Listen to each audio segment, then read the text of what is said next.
با نام یاد خداوند بزرگ، با سلام و درود خدمت همه شما نازنینان. امیدوارم خوب و خوش و سلامت باشین و روز جمعه تا این لحظه به خوبی و خوشی سپری کرده باشین.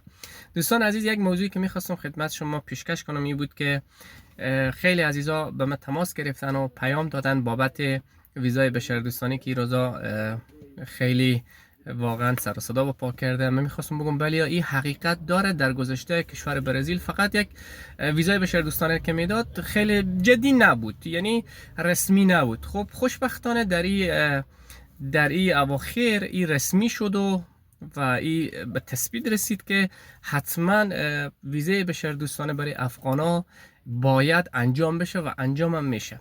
من میخواستم این بگم که شما عزیزا و دوستایی که میخواین بیشتر این موضوع به صفحه سید زبیر جان صمیمی و همچنین مصطفی جان صمیمی که با هم همکار هستیم و همچنین اونا خب در یک شهر دیگه هستن، من در ساپائولو زندگی میکنم، چون بنده خدا خبرهای موثق پخش میکنن دیگه. امیدوارم اگر دوستا و عزیزا افغانهای ما انشالله قسمت شد به برزیل تشریف آوردن، من بنده حقیر در خدمتشون باشم. فراموش نکنم کشور برزیل به اوی ده عزیزانی که میخواین ویزای تحصیلی، ویزای کاری، با خصوص ویزای تحصیلی که اوی ده عزیزانی که میخواین ماستری خور ادامه بدن یا دکترا خور ادامه بدن، یک امتیاز بسیار عالی میده. مثلا خونه، جا، جگاه و همچنین معاش خوب هم میتونن تحصیل خور ادامه بدن که خیلی خبر خوش برای افغانا ما هست. و امیدوارم که من افغانا خور انشالله با امید خدا در کشور برزیل ببینم که بتونم حداقل مستر خدمت برای از اونا باشم که اگر انشالله تشریف آوردن